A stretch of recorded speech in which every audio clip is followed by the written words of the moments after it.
welcome back. I hope you enjoyed the first panel, and I would like to give floor. The second panel now starts with a titled Digital Natives Entering the Labor Market.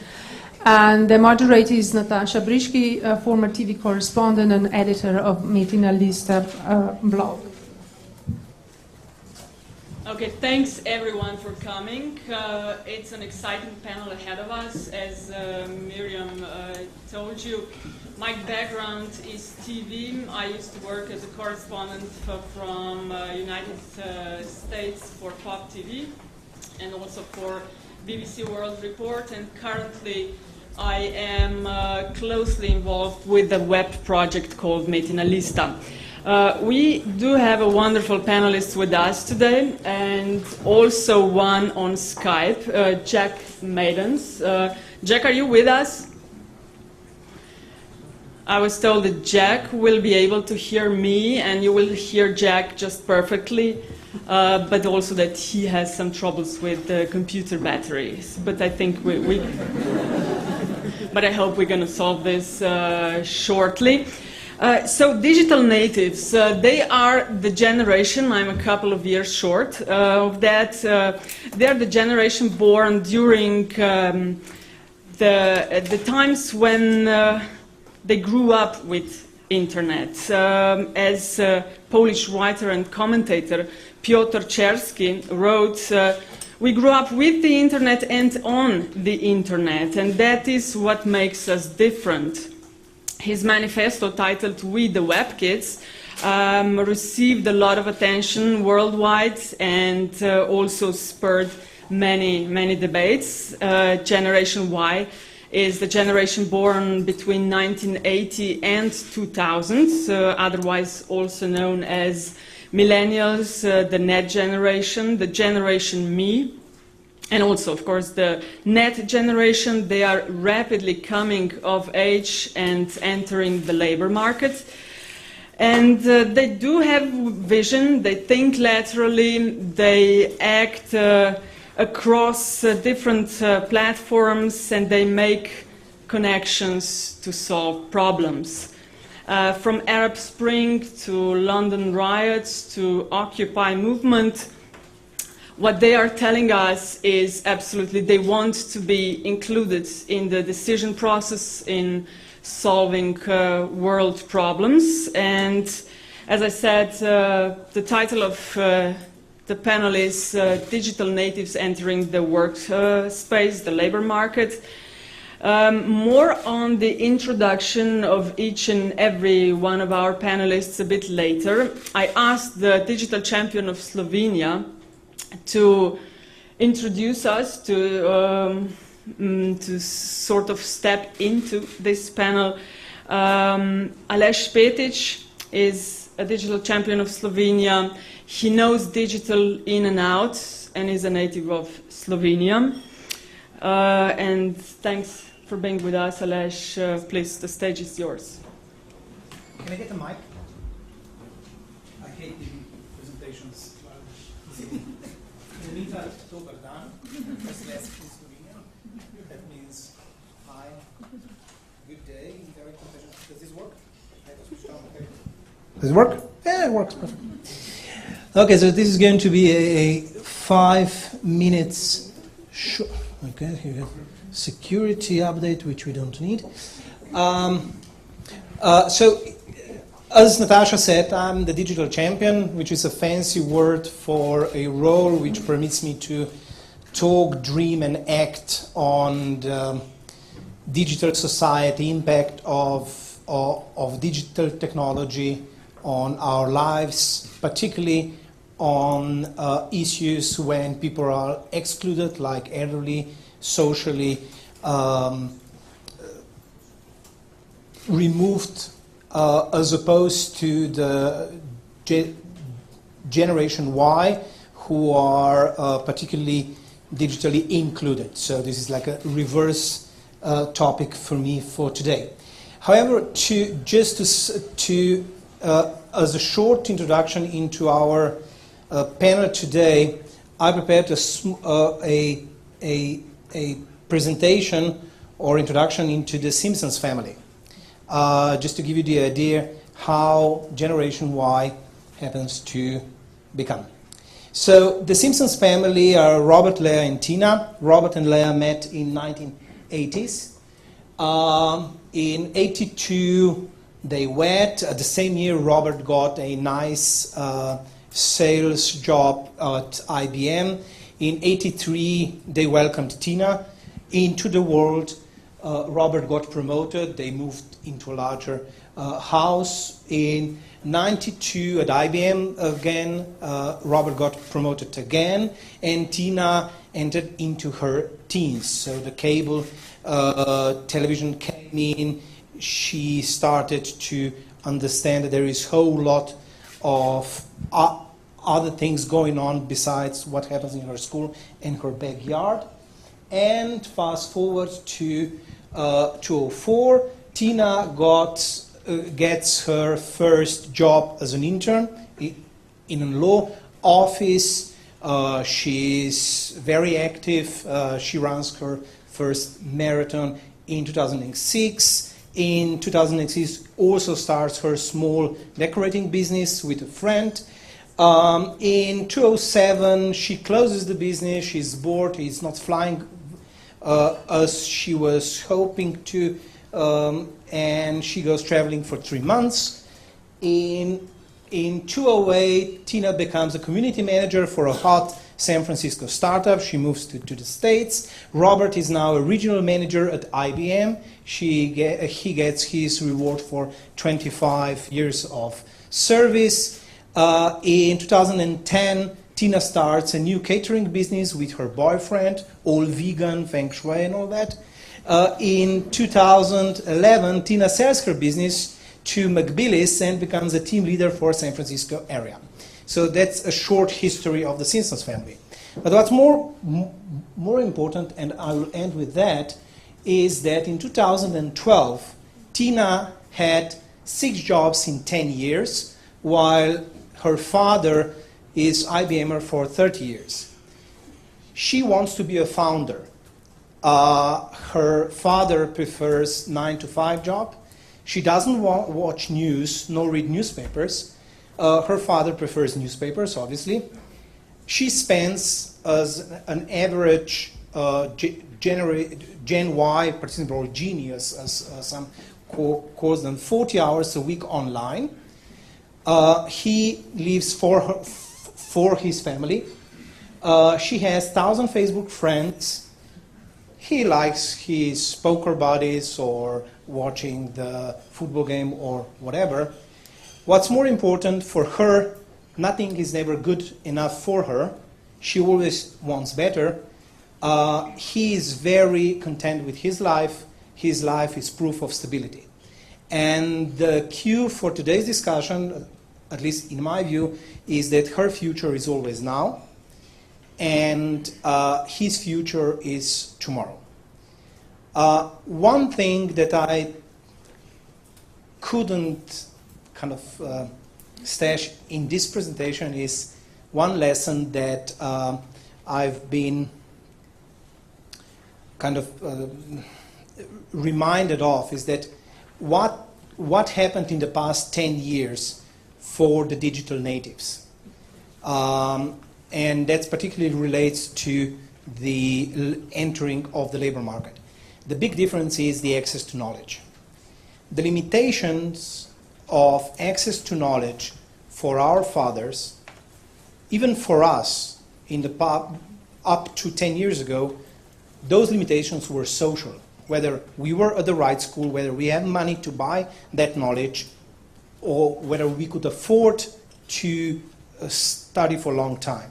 Today, for Generation Y, with the mass access to internet, limitations to knowledge are temporal, which means there's always more knowledge that you can actually consume, and the knowledge, that knowledge is more or less for free.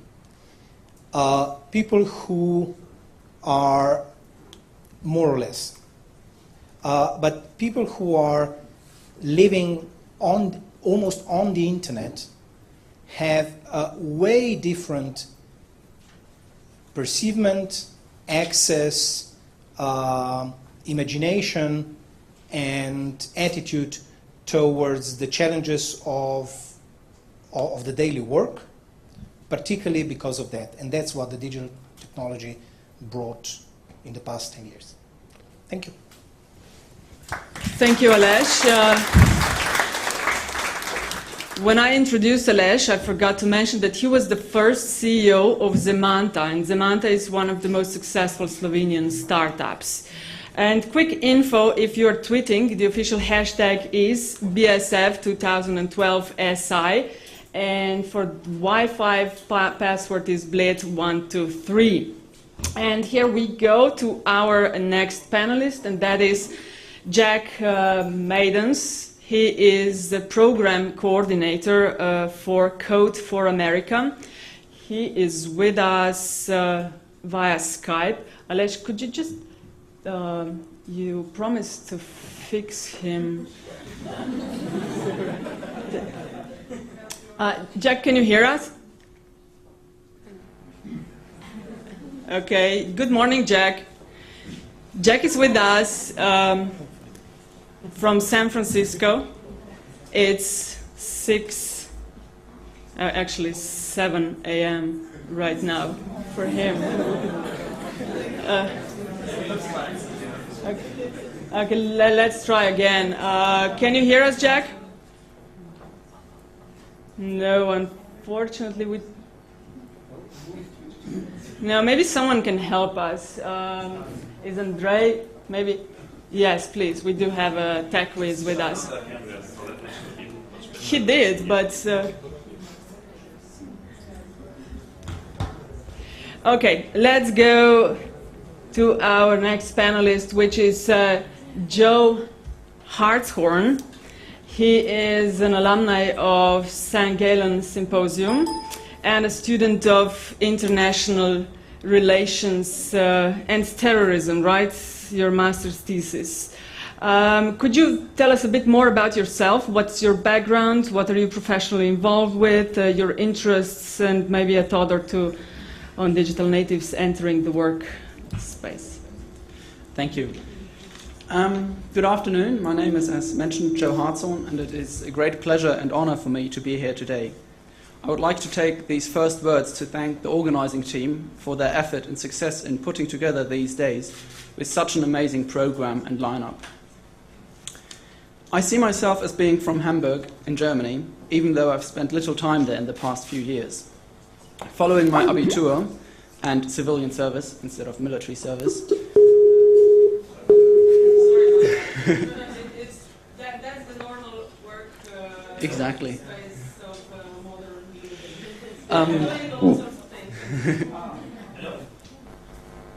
Hello? Can you hear me? Thanks for being with us.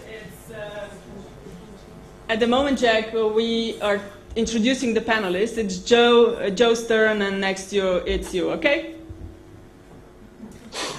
Okay.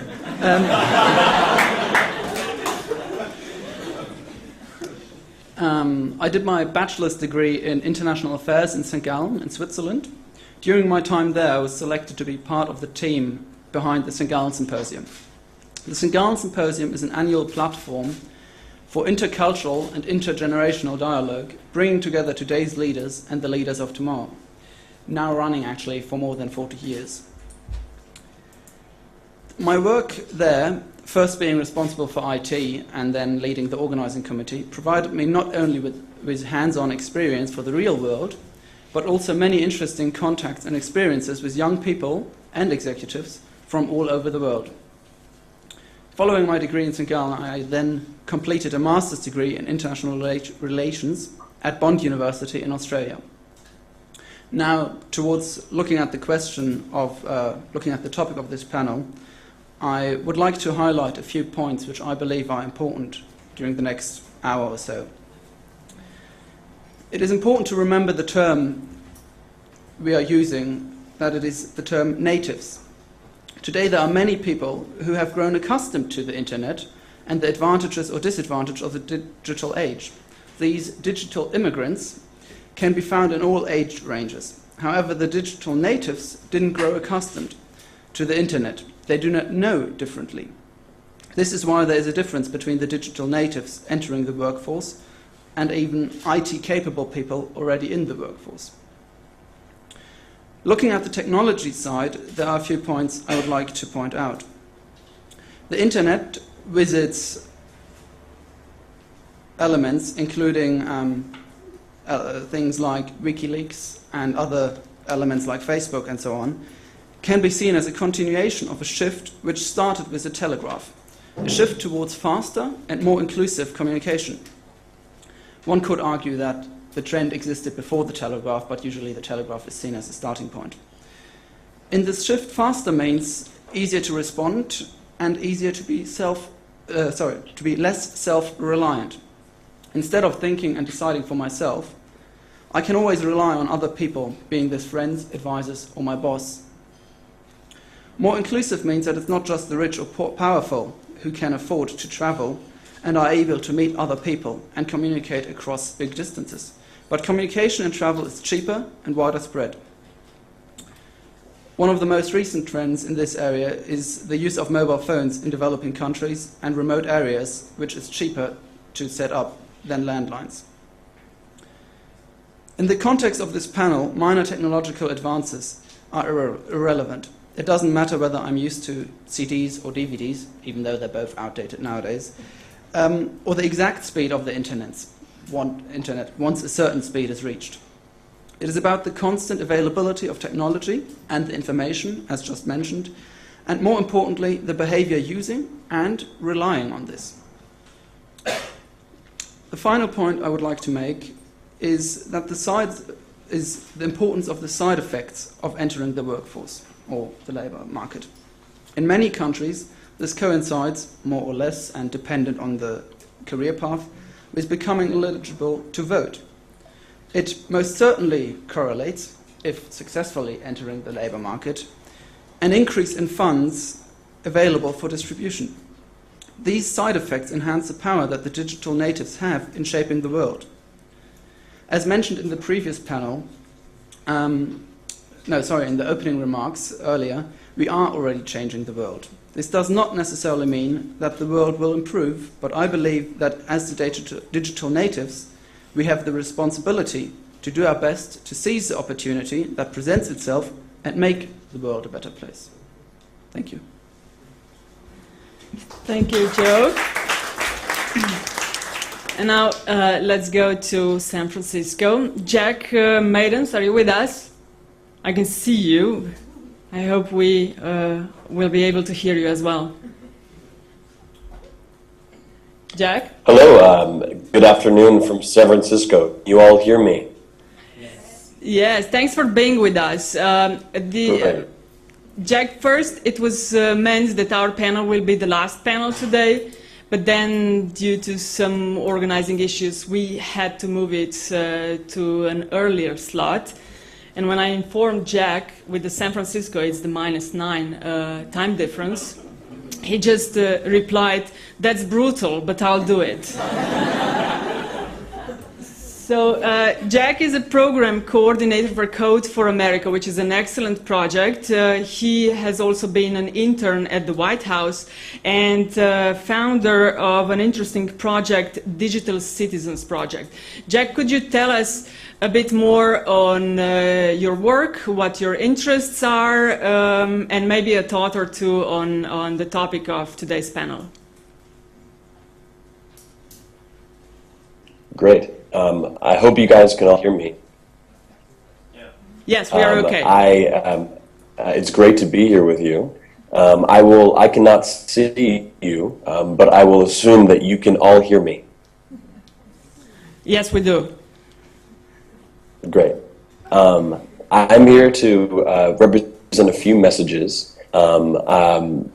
First of which is the message of Code for America. And if you guys haven't heard of Code for America, it is a fellowship program. We recruit developers and designers and data scientists from California's Silicon Valley to go work in American local governments from across the country. We founded the organization on the basic premise that the same power, skills, and people that have connected the world over the past 30 years could also be harnessed to reconnect Americans to their government. And if Code for America seems overly patriotic or America-centric, it's only because we haven't come to Slovenia yet. So if any of you want to start Code for Slovenia, please let me know. The other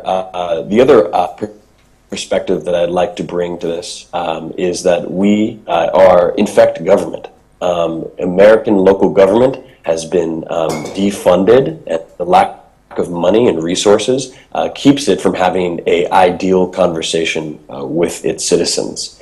And this comes down to everything from physical resources to human capacity, and results in a lack of trust that I believe that we can all sympathize with our governments. The main goal observation that I would like to bring to this panel is an understanding of, I've worked both inside local government and at the highest levels of the federal government in the United States. And one of the worst elements of politics is that you have wonderful people working at the highest levels of government, but ideas do not spread as quickly as you might like. And ideas are what can save us. The culture of Washington, D.C. is not to have a great idea, but is to have the right idea at the right time and wait till you're talking to the exactly right person. I believe that digital natives know better. And digital natives, harnessing the tools of the web, can start to reform the way that power is defined and used. So again, I'm very happy to be here. And while I might not be able to see you, it's great to be speaking with you. Thank you, Jack. Maybe a short question for you before we go to other two panelists. So closely involved with technology and the government, do you believe that technology is making the world a better place? I'm sorry, could you repeat the question? Do you believe that technology is making the world a better place?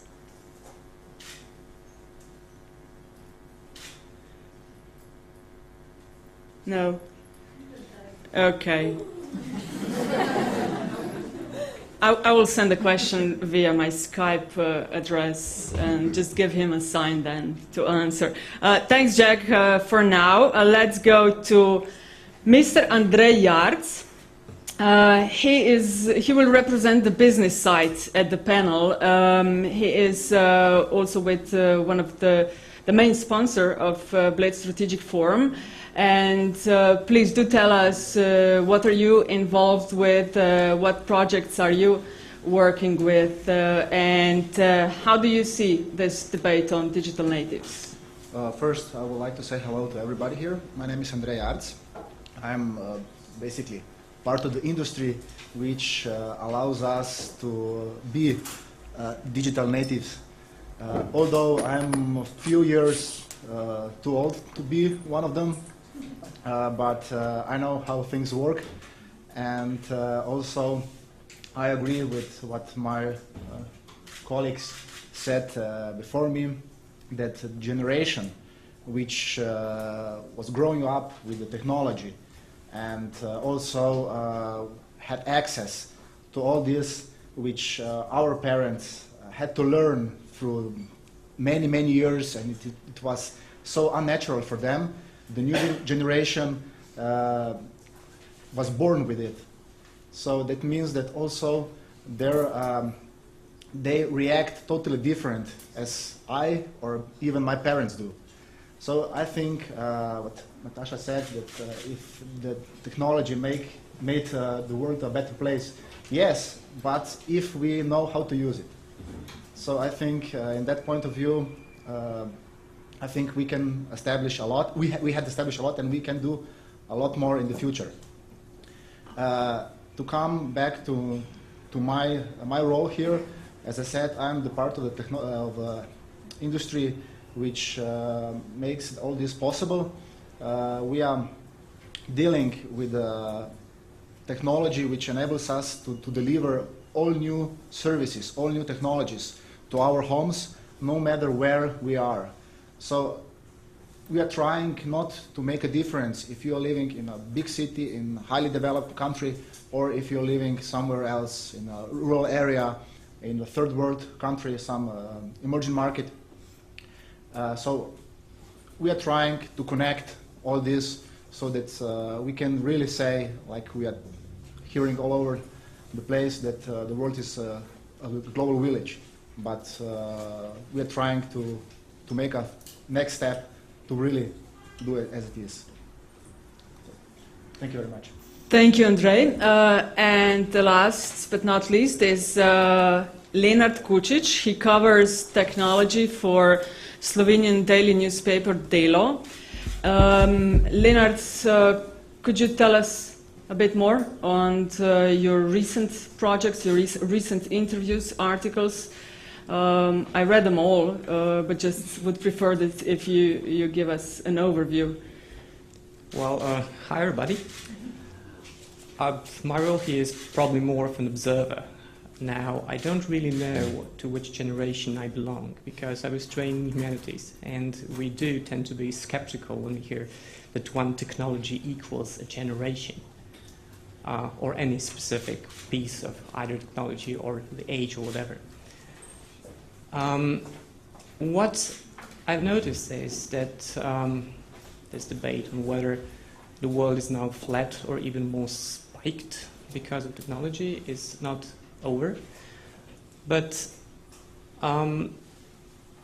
Natasha also asked me I should tell something about maybe later about our industries, but I could do something to connect with what Aleš said about the young Miss Simpson.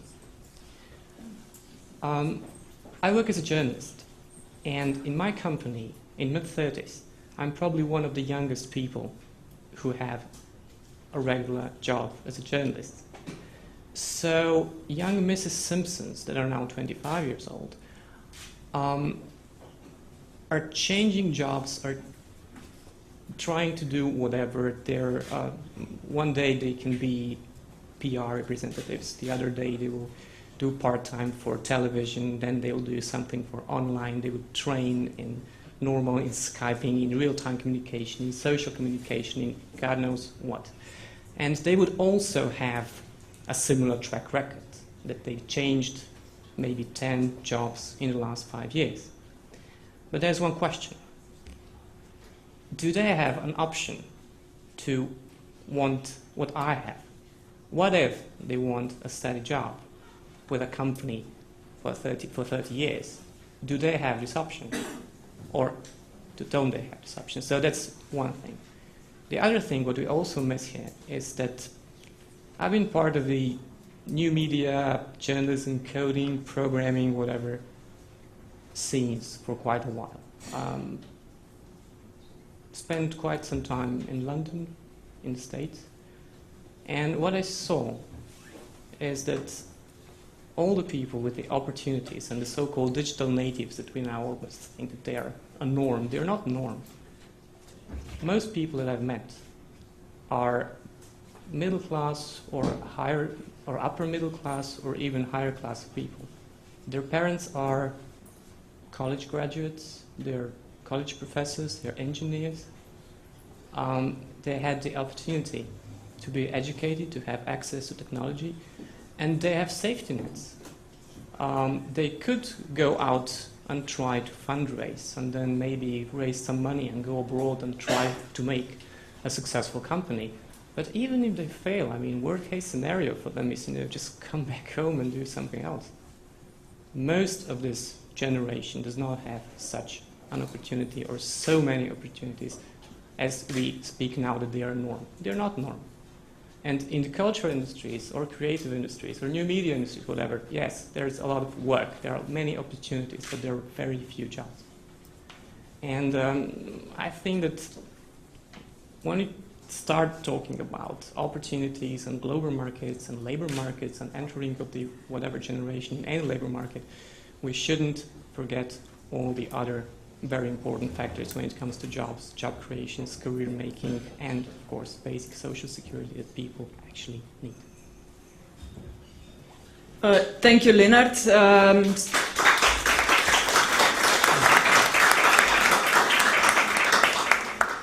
So we will try to talk a bit about how networked world it is today, how the changing practices of the new generations, and also how digital natives are transforming industries. And maybe, Lennart, to start with you, who are covering these trends and following this this issue. It used to be for our parents, certainly for mine, that they lived in a 7 to 3, or as we like to say, 9 to 5 mindset. I believe this is gone. Would you agree? Yeah, I think so, because in one way, it depends on what you're doing. I mean, you can still, because many people now, and even if we go to trend making or observing, I would say that the trends in the new retreats are even more modern than the trends in the new tech. You can hear more about people, just starting some eco farming, just moving away from technology. So it's also part of the trend. I don't know what it'll end, but one of the features of this trend is, to get or just step out of this, 24-hour jobs. But yeah, if you're involved in the media, in technology, in anything that's globally connected, then you don't have a choice because your customers are, in many time zones. If you're covering news, it's the same thing. In the media industry, any idea of programming or that the newspaper is something that's published, in the morning is gone because it's also 24/7 online. And yeah, in many fields, you don't have this option anymore to just choose a 9 to 5 job. And to the question I posed to Jack, do you think that technology is making this world a better place? I don't have many reasons to believe that, but I also don't think it's making it worse. What we have to start making the simple equation, technology makes something, it's a tool. But you shouldn't forget, all the other stuff. Be it the political economy, be the global geopolitics, be whatever. I mean, one of the funny things when it comes to technology is that we tend to underestimate the idea of scale. Yeah, of course, I only need a computer and I can blog. But does it make me a media? Well, it does make me sort of media, but can I compete with the 8 o'clock evening news? I mean, we have to know the difference between scales. The influence remains largely unchanged in many areas. For example, when it comes to influence, and of course people say media/new media, or we take the Obama campaign, which is pretty famous for being the internet campaign. Yeah, of course, but some qualitative research that was made on that was, okay, and don't hold me on numbers, but if maybe 25 or 30% of people would say that they followed the campaign on the internet, within the 30%, 95% would follow it, from the normal media companies. They would see it on CNN online, on New York Times online, whatever. So 95% of the news within this 30% of the internet was traditional media, more or less. So when it comes to influence scale, well, I don't think that so many things have changed as sometimes we feel they were. Do you all agree? Joe? Actually, exactly on these figures, there was the Global Perspective Barometer done by the Credit Suisse and the St. Gallen Symposium among leaders of tomorrow who came to the St. Gallen Symposium over the last years, showed that they said only a third of them would buy a newspaper to read the news, but 90% of them would use internet news sites from established newspapers to get their daily information. So despite the move away from the traditional newspaper, it is, at least in that statistic, mainly still the traditional newspaper companies which are the primary source of news. Obviously, in addition to blog and other pages. I do apologize for this multitasking, and thanks for your kind help.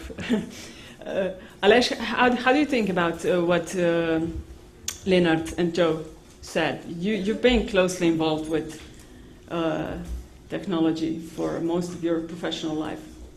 Well, I have to defend the technology. Please do. Yes, I think it profoundly changes and it improves our lives. I mean, and I'm not talking about just the digital technology. Any kind of technology is always designed to improve something. Very little technology, except of weapons, is designed to destroy or to make something worse. So that's kind of, by definition, I think that the technology improves our lives. We might not like the way things are changed, and for some it might be that they simply hate the way that they are bombarded with news. That I'm talking about obviously the new digital things and tools we have. But the fact is that they have a choice. They have a choice not to use it. But it seems that majority of us are embracing it. In this room, for example, I believe we could do the poll of hands, but I believe that at least 80% of us have a computer in our pocket. It's in the size of a phone, but it's effectively a computer. This also significantly changes the definition of who's online and for how long is online. By the way, the numbers that I showed on the last slide are the actual numbers. I didn't make it up. They're actual numbers. The average 3 years ago was for a Gen Y typical person in the Western world is to be 40 hours a week online. However, the pollsters have a significant problem because they cannot define what means online.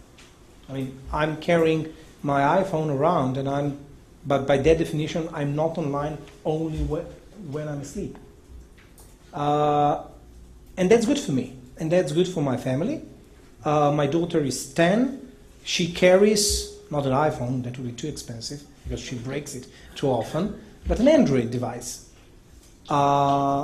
And she is not texting me, she sends me an email with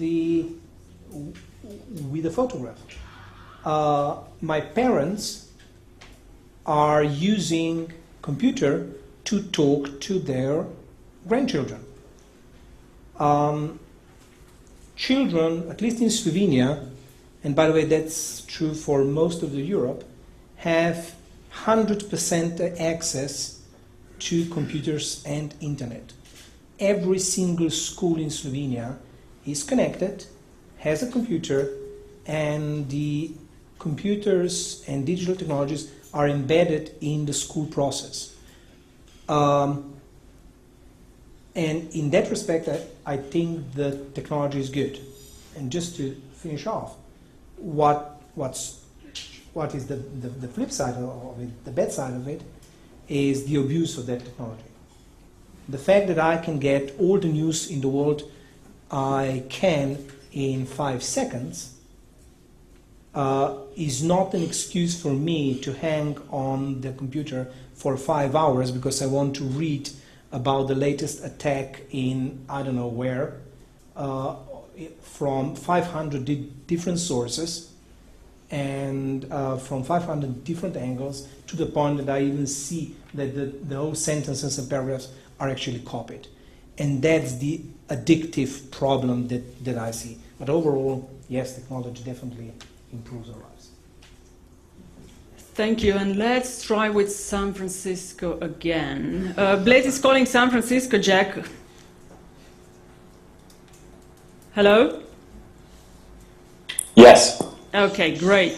So the question you didn't apparently hear before was, is technology making this world a better place? And on top of that, I would add another one, so we don't lose this super connection we have right now, is that we are all connected with different digital devices, what one of our previous panelists just said, and this absolutely has advantages and disadvantages. What are they, by your opinion?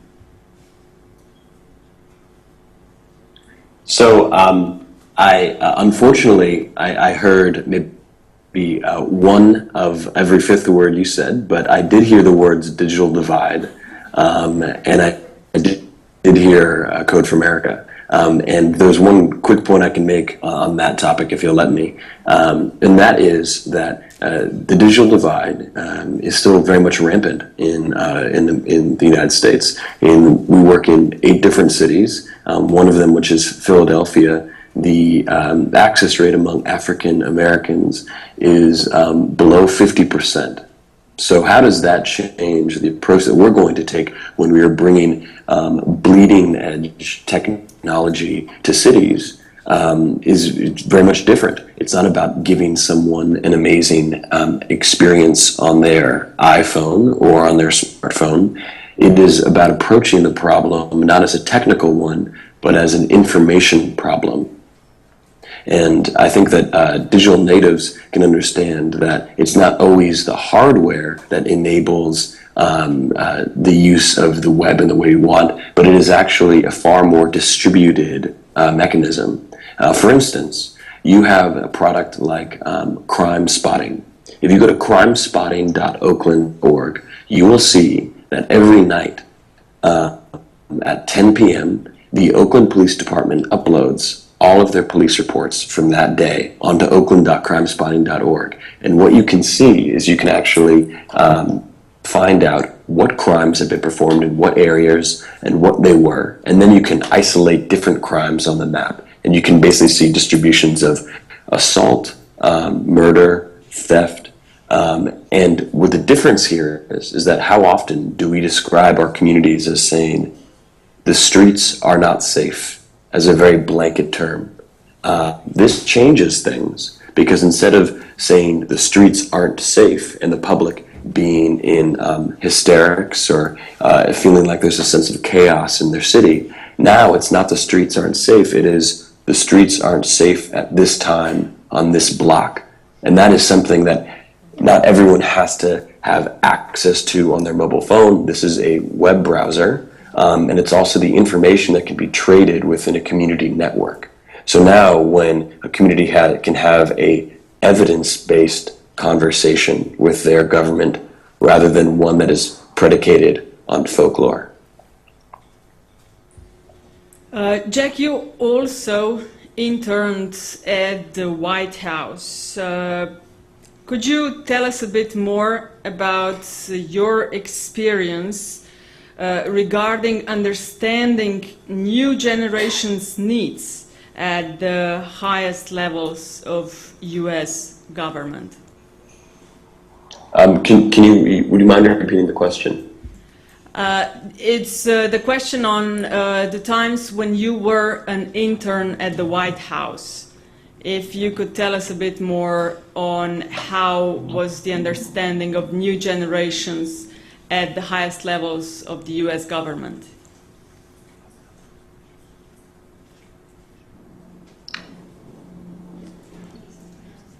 I apologize, but I could not hear the question. I'm sorry. We might have to move on. Let's move on. I tried to send questions to him via my own Skype. It looks like not working.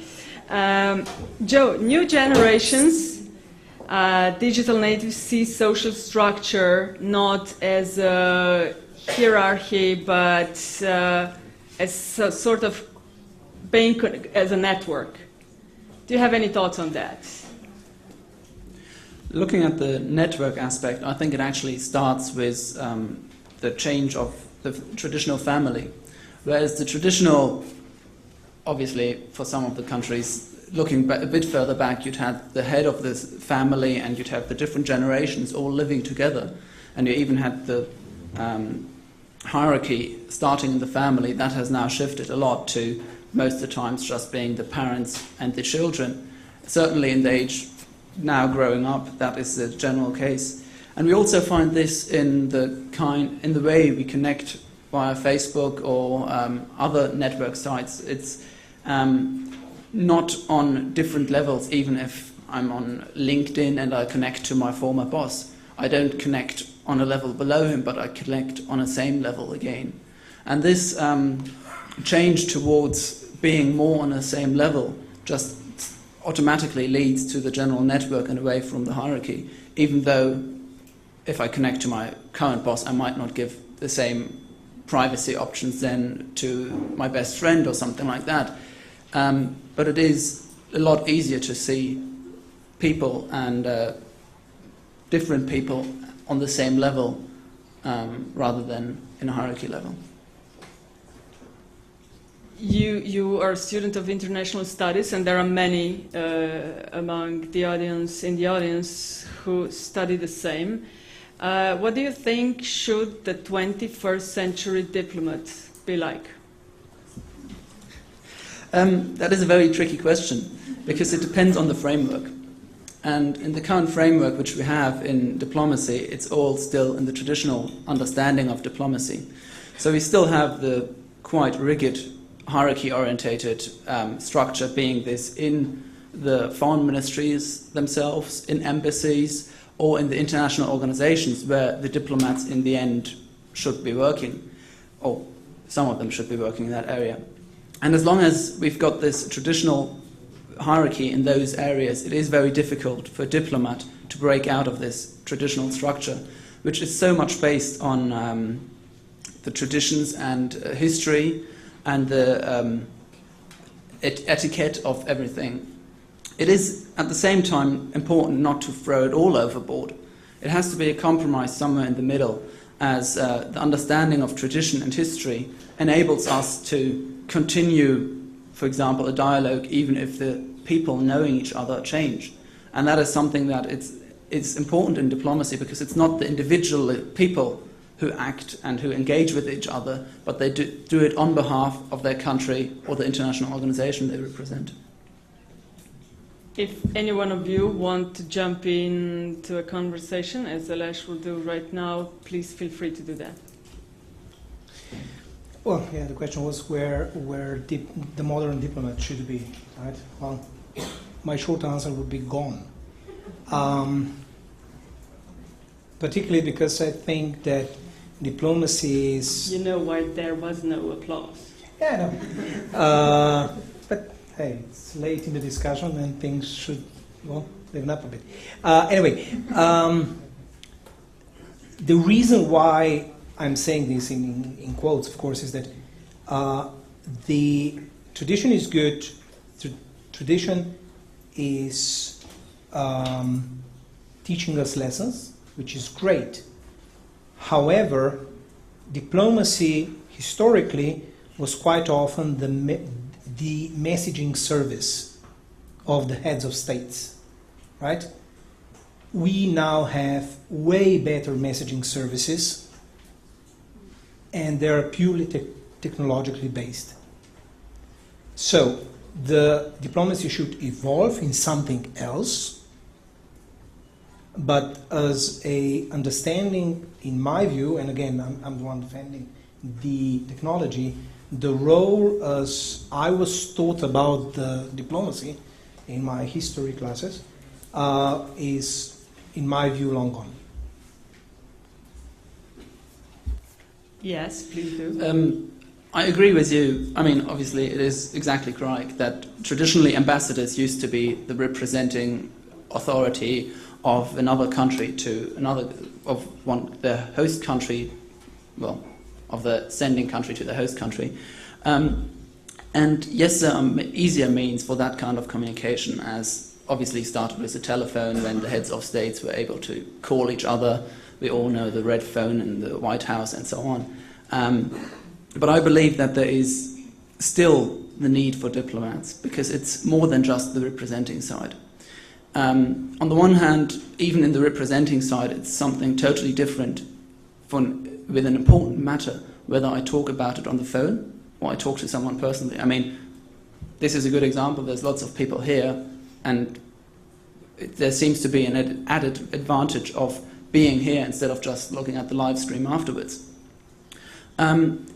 And also, the other area where I think diplomats are important is for the continued negotiation in international organizations.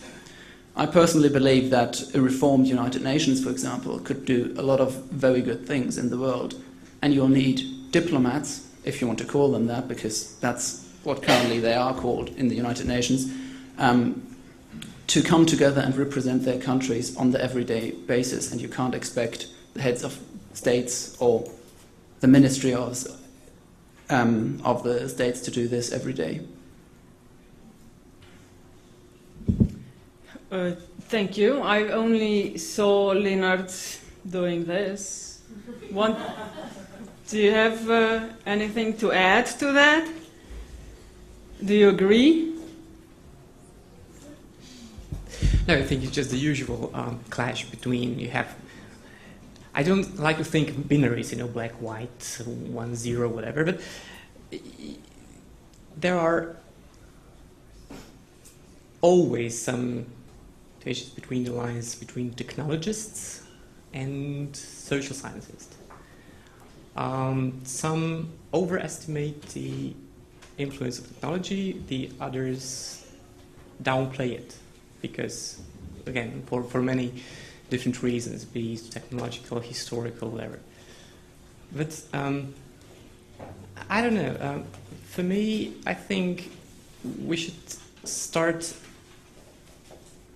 or better, stop talking about potentials as that they equal facts. Because, yeah, of course, we have many potentials. I think that many of us have the potential to be a musician or like a scientist.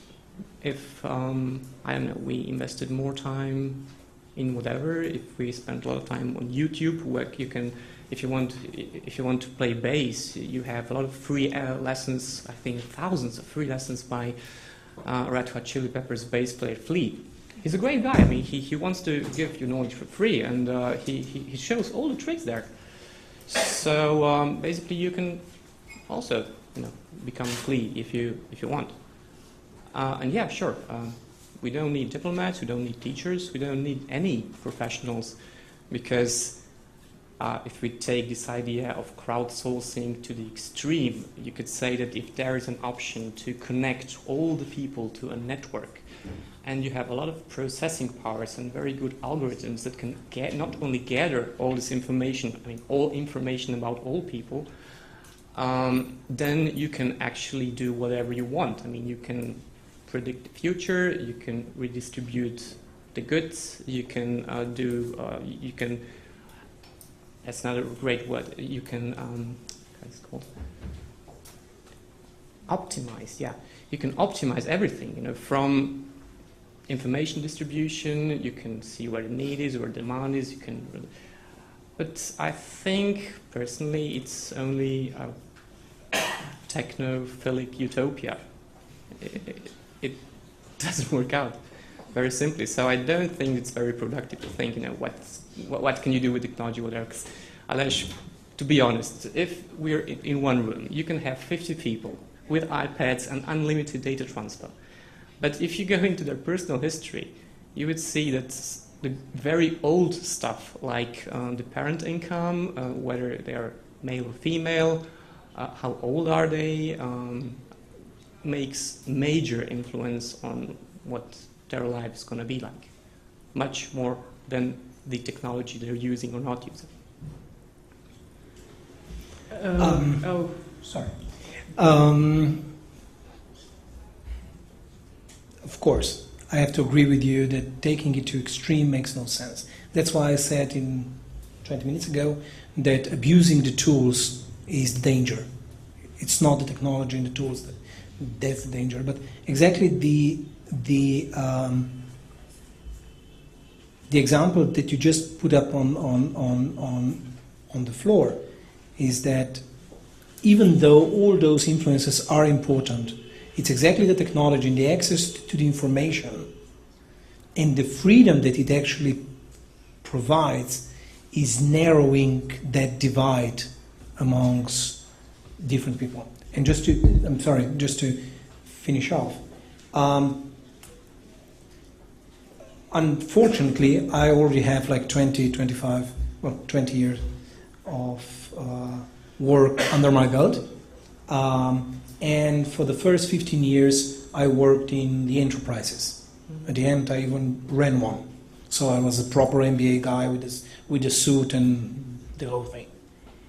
And then for the past 5 years, I worked in the extremely competent environment called startup, Slovenian startup, working in London, working in New York, when we had to staff with very bright young Gen Y engineers who completely changed my view of the workforce. Even workforce is a very bad word.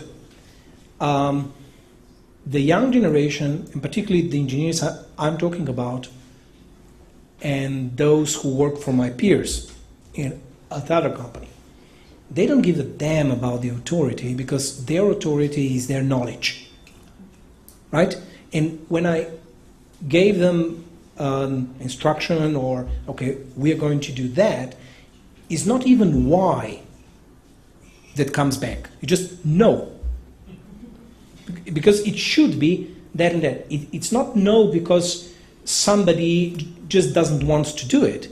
It's simply because they are so wired in their head to think about the models, to think about things that I do as a senior guy in the company, that they immediately jump ahead and start thinking about how things could be done better. And at that point, I have to agree with the colleague on my right. At that point, at my 40s, I would wish they would learn more from the tradition and respect from the elders. Thank you. We could talk for the whole panel only on the topic of technology. The duel continues after the official panel. Maybe the business side should have a word or two, because we hear about how digital natives are using all sorts of equipment or digital devices that are there to connect, to network. And at the same time, all of you probably remember the soap opera ACTA issue and the regulation of the sector that there is a lot of talk about. Are you afraid of that? Well, it's hard to say afraid of that. No. First, let me come back to one point which Alex said a little bit earlier, that 100% of Slovenian children can access technology in school. This is totally true. But unfortunately, at home, the story is a little bit different. Especially people living outside the cities, which I mentioned before, still cannot access all the technologies, and that makes them not second class, but they have difficulties to integrate themselves in the modern society. So trying to make living for that children, young generation, as simpler as possible. This is something which industry like ours is trying to do. So of course we then come back to the points where diplomacy, yes or no. People who cannot access the technology, they of course are depending on the classical way. So they are still reading books in a paper form. They are still having newspapers in the paper form. They are getting their news from the television. So from that point of view, I think there is still time and there is still place for the both parts, technology and the diplomacy. Talking about the regulatory, and we are not afraid because we are aware that anyway the development and the whole process will go to the direction, and even the industry cannot influence that on that big deal that we could change the way it goes. So we try to adopt our business to the situation which is at this moment, this moment present, and we're trying to do the best of it. Of course, we are also looking the way how to survive, how to make money. So it's always a struggle between what's the benefit, what's the downside. So no, we're not afraid, but we're just trying to do the best out of it. Joe, a question for you. How can leaders of tomorrow challenge the leaders of today? What are the new approaches? I know that you've at the St. Gallen symposium, you've done a bit about that topic. I believe that the challenge here is to find people also in the older generation who are prepared to accept this challenge.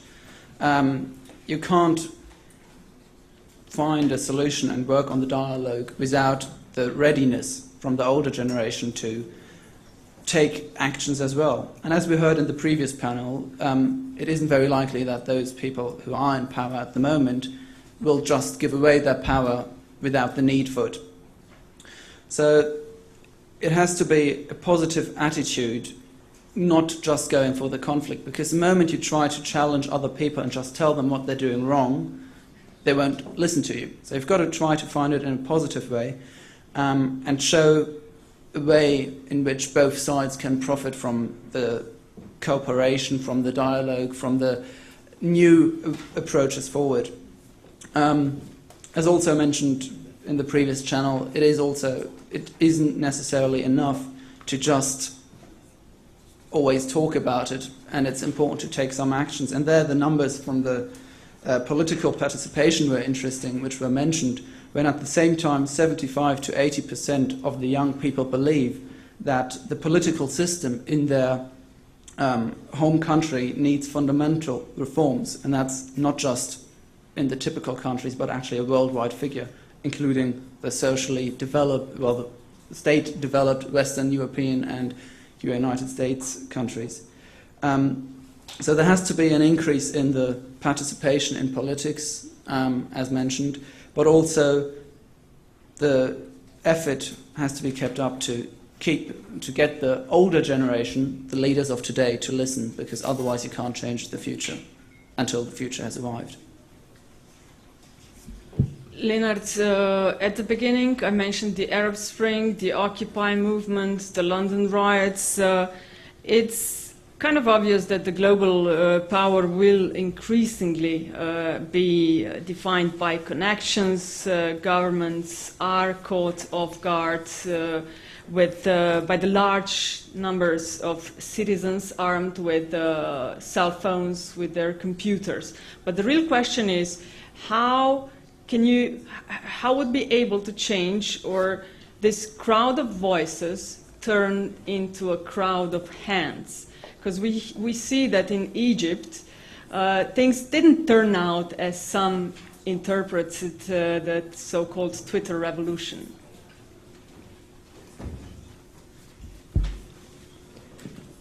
Well, it very much depends on the narrative, because you had a dominant narrative when it came to Twitter revolution. It was a very nice narrative. On the one hand, you had the young people, the students, the people who wanted democracy. You had technology, that enabled them to network, to bypass the firewalls, to bypass traditional media, to actually get their message and voice heard. Then this message was picked up by the international media, who were mostly reliant on the social media, because they, from the 80s, for different economic reasons, they don't have any foreign correspondents there. As long as something really bad happens, then you send your camera crew to shoot really bad things happening. But you don't have the analysts, you don't have the people, because they're not priorities, however. And then this technological narrative met some realities in the media, and we all heard the story of young democratic revolutions in non-democratic states that were actually nice to hear because it was promising. And then, strangely, the Muslim Brothers happened, the Hamas happened, God knows what happened. I mean, all the different things happened than we thought or hoped that would happen. Why? Because, as you can read in many analyses of Twitch revolution, of Egypt revolution, of some, then there were, at that time, there were voices that they were saying, like, I mean, come on, it's not giving you a real picture. It's a minority. There are only very specific groups of people who tweet, and not only that tweet, but they tweet in elaborate English. Not if you spend any time either in Egypt or in Tunisia or wherever, you would see that it's not a rule. I've been to Egypt backpacking a few times. Last time it was just 3 weeks before the revolution happened. Of course, I didn't know that. And I was backpacking, I was a tourist, I was not journalist. But, when you travel around and you're not just couching with some students in Cairo that you met online, of course, and you exchange nice messages, and of course then talked about the stuff. You had more in common than with anybody outside the building. I mean, you talked about, how was London last time, or how was the States, or have you read the latest article in Slate about this and this, and of course they all had smartphones and stuff. But I mean, it was, how can I say, I never really thought that was my real experience with real Egypt. I never had an illusion that I knew anything about what's really happening there, because when I left this apartment, it was another story. And when I was following the stories and tweets and this, I couldn't really erase the images from my head, that those people tweeting there, oh my God, what's happening in the streets, were the people they were staying with. Of course, quite a few of them would probably join the crowds, but I never thought that I know the crowds. And I think that's this important part of the story that's missing. It's not present in the media industry because, as I said, there are no correspondents there that would be there. You don't have many diplomats, you don't have many intelligence that's making reports, making field reports. And then when reality happens, in terms of Muslim Brothers, we are all surprised. And we shouldn't be. And that again, I mean, I'm not downplaying the role of technology. Yes, of course, the message was heard. It was important. It was important in the sense it shaped our attitudes towards what. It would never have happened if we only relied to Egyptian national television. But on the other hand, for me, those are social and political and other stories, not technology stories. I know it's 5 p.m. We should be slowly ending our panel. I still have a couple of questions, but feel free if you have for our guests. Okay, so I'm done for today. Please just go ahead, yes, and maybe wait for the microphone. And could you just introduce yourself? First of all, I would like to thank you for having all the people around us, and I find it a privilege. I think he raised the hand before me, but they offered me because I look different, I think. Apart from this, I would like to thank the Foreign Secretary for being here today. This is one of the few forums in which I found more points in which I can agree than rather disagree. So it is a pleasure to be here. But just to take a very short time of yours, I just had a very great question for Mr. Jack in San Francisco, but unfortunately he's out of the access of Skype. Way too far from San Francisco to be. Yeah, way too far. He mentioned that the ideas, even by the White House, is not an easy job to spread. I would like to have some of the clarifications from him because he has been an intern there. But since I would love if some of the panelists can actually act as ambassador, probably Mr. Leonard. How can the ideas do not spread very quickly? How can, even for the White House, the most supreme power on the planet, fortunately, I would like to think that way, that how can we even for them it's quite hard. And I just would like to take an opportunity to even actually comment upon this. I just saw that people are having, probably most of the panelists are having a probability to accept that media is able to replace diplomacy. Because we have got a message, what I received, that diplomacy was the way to send the messages.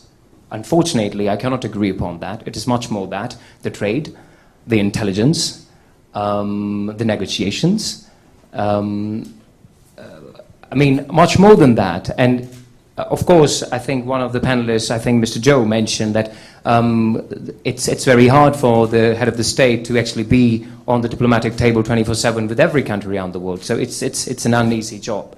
I would like to say to Mr. Alej that it is the diplomats should not be gone because I plan to be one in the coming future.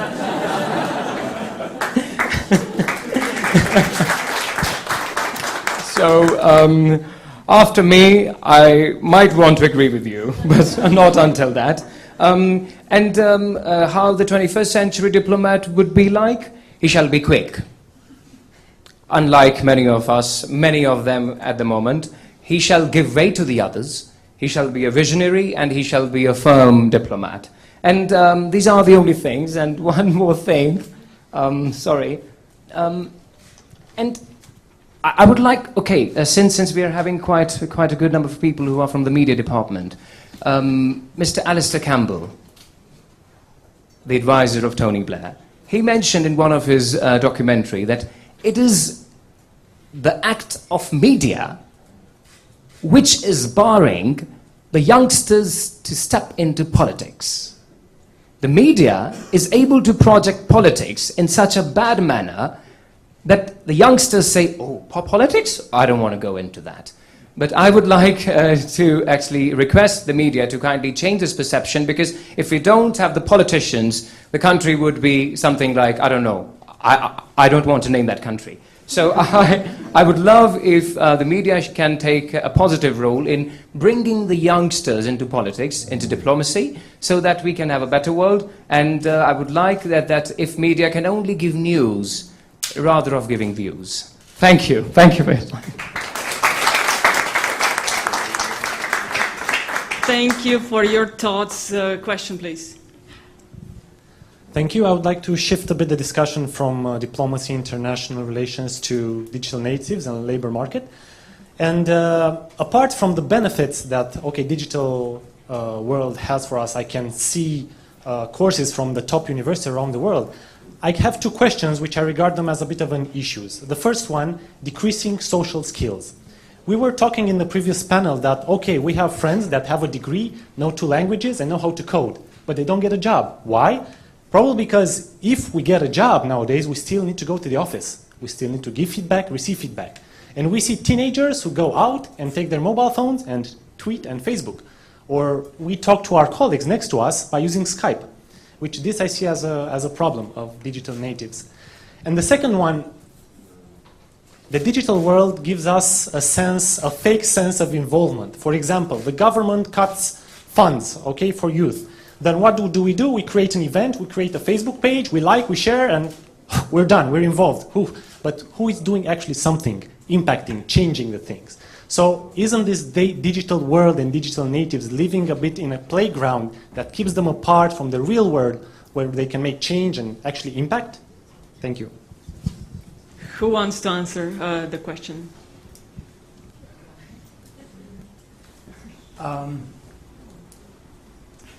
I really agree with you that one of the major challenges is the lack of social skills, I believe you put it. However, I don't believe that that's the reason they have troubles entering the labor market. I believe that labor markets haven't adapted to the fact that there is the whole generation with the new skills, with new habits coming in. If you look at the job ads from established companies, they are very similar to the ones from 20 or 30 years. So you need that amount of time and experience, those skills, you need such and such papers to prove that you can do that and that and that. On the other hand, if you look at the companies who are actually established by some of those from Generation Y, those ads are totally different. And their recruiting systems or methods are really, really different. So I really don't see, well, I totally understand your challenge, and I do agree. And on that point, again, I really agree on the point that the tradition should be respected, particularly in those social kind of interactions. But hey, I'm over 40 or therearound, and I'm out of the game for that. But those are my thoughts. So just things. Yeah. Do you hire the best IT guys or the one who fits to the team? Both. But I've been in a position where we hired the best IT guy under condition he never comes into an office because he was so abusive. I mean, no, we are filming, I can't say, but he had dreadlocks, and you know, things get like growing dreadlocks. So we literally had to ban him from the office, but he was brilliant as long as he was away. Yeah, but online the whole time. So this is like, but this was very extreme case. I live with him. Oh yeah. We're talking about the same guy. Anyone else that wants to? I think I should answer your question. I really like Mr. Campbell because, you know, it's about what he's not mentioning that's more interesting than what he says. Because one thing that he forgot to say was that he himself was probably responsible for he introduced so much spin into the British, you know, relations between government and PR. That from my experience talking to people who work with him, I think that the most British media, it became so poisonous, I mean the relations between the British media and the British government, that I would say that for at least another 10 or 15 years it will be impossible for any public representative to put a good story in British media. Because they were so sick and tired of Mr. Campbell's spin that they don't trust anything. And of course they became defensive.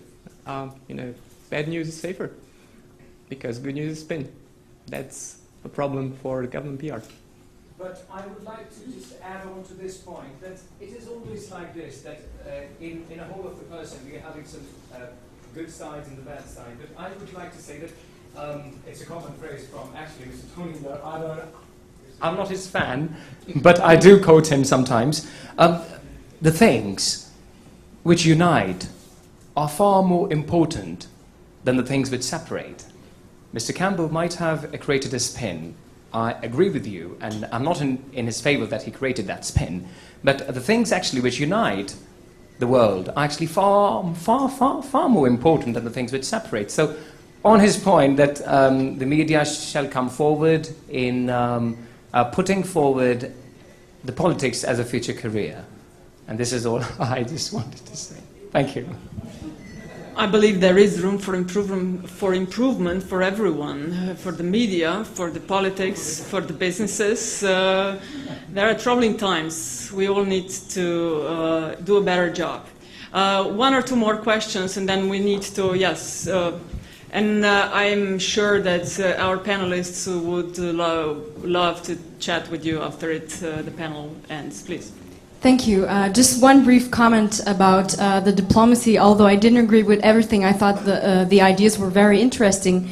And some years ago, while negotiations were going on in Brussels between Serbia and Kosovo, one news headline was President Tadic and Prime Minister Thaci have exchanged mobile phone numbers. And that was a major news. I thought it was interesting. Just a comment. A question I have, because the title of the panel is Digital Natives Entering the Labor Market, but I'm also interested in digital natives entering politics. Do you have an opinion about the birth of what we call the pirate parties? Some are quite successful in Germany and Sweden. Some of them are also in the European Parliament. And their main goal is to fight for digital freedom. And so I would like to hear opinions on that.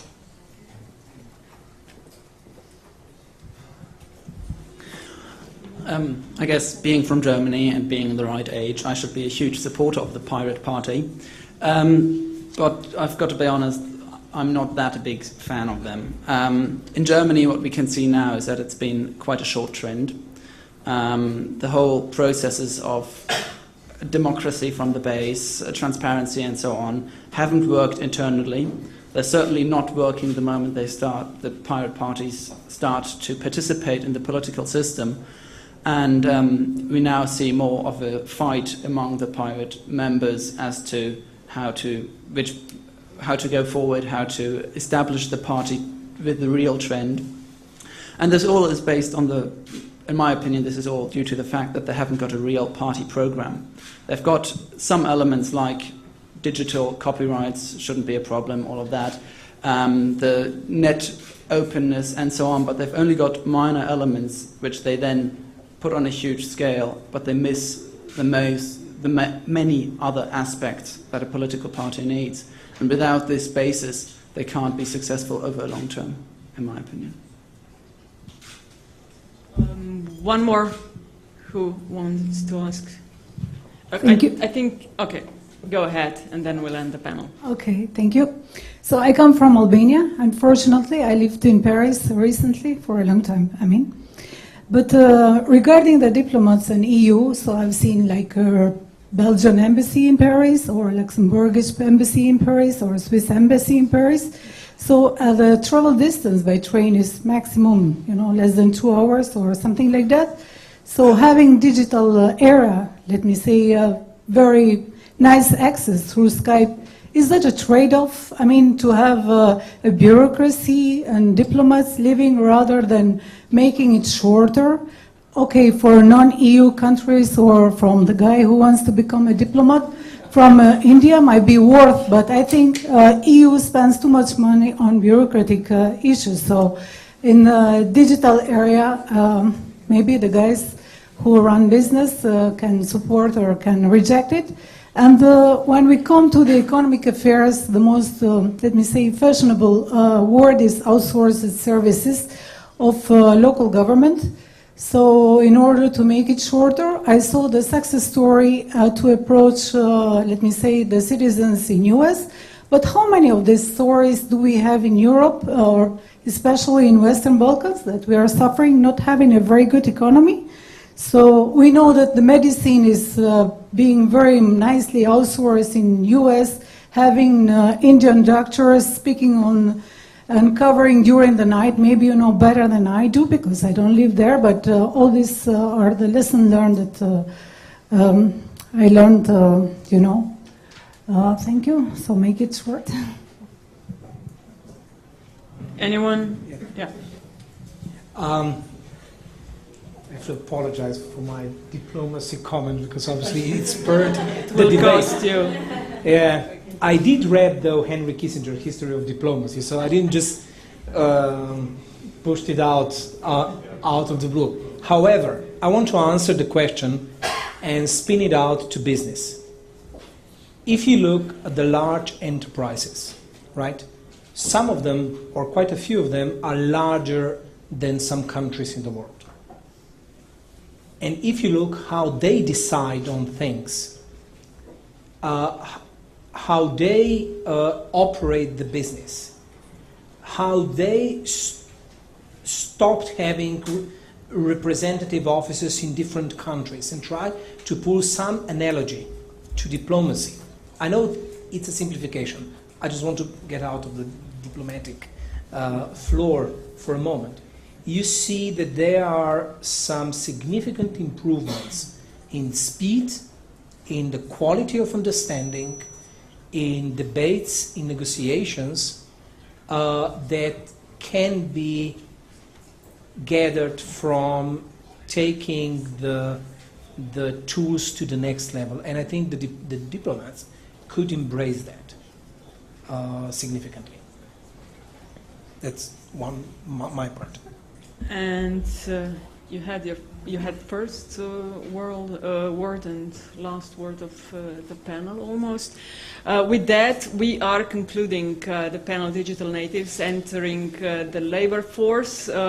I would like to thank to all of you. There are many more questions than there is time. I'm sure that if you ask them nicely, they will answer the questions that you have. Thank you. You've been a great audience. I do apologize for some technical issues. Thank you for your help and